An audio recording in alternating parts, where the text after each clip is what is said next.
Hello guys, this is six chapter of NCERT class 6 science changes around us.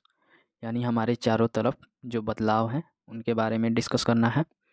When any matter takes another form after the previous form then change takes place in that matter.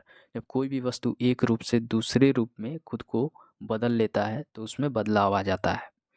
It can be reversible and irreversible.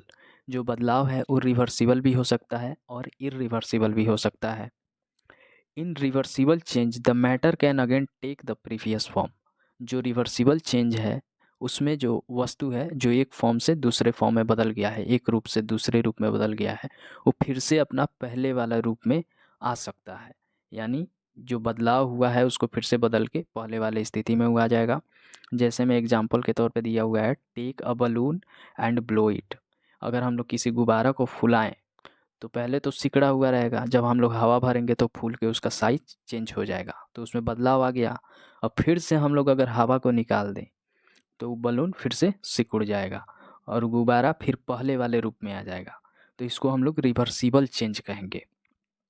Second में दिया हुआ है, take a piece of paper and fold it into a toy aeroplane.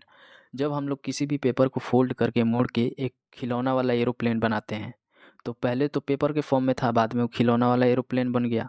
फिर अगर उसको हम लोग खोल दें तो फिर वो पेपर के फॉर्म में आ जाएगा, यानी पहले वाले रूप में फिर से आ जाएगा। तो इसमें भी जो चेंज हुआ वो रिवर्सिबल चेंज हुआ।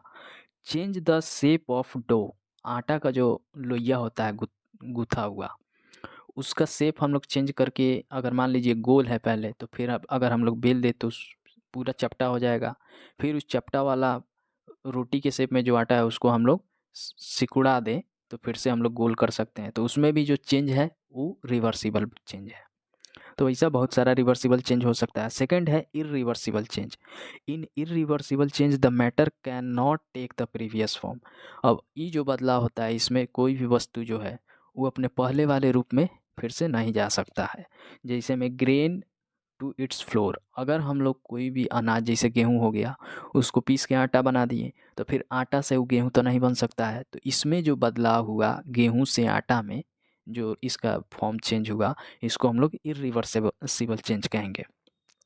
सेकंड में एग्जांपल के तौर पे दिया हुआ है, मिल्क टू पनीर। अगर दूध को फाड़ के पनीर बना दिया जाए तो फिर से पनीर से तो दूध नहीं बन सकता है। तो इसमें भी जो दूध से पनीर में जो बदलाव हुआ उसका चेंज हुआ, उसको हम लोग रिवर्सिबल चेंज कहेंगे। बड टू फ्लावर।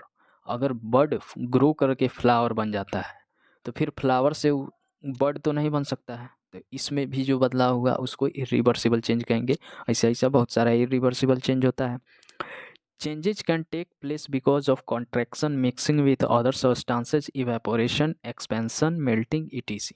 अब जो बदलाव है वो बहुत सारे कारण से हो सकता है।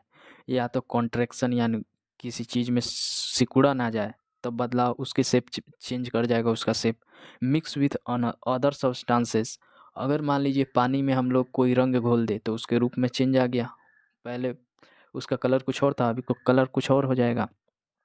इवेपोरेशन, यानी जब वो लिक्विड वेपर स्टेट में आ जाता है, वाटर वेपर स्टेट में आ जाता है, उसको इवापोरेशन कहते हैं। तो उसके कारण भी चेंज होता है। जैसे हम लोग सी वाटर को अगर रख दे कुछ देर कप में धूप में, तो उसका जितना भी पानी है H2 है वो सब इवापोरेट हो जाएगा और उसमें बचेगा क्या, सिर्फ साल्ट बचेगा।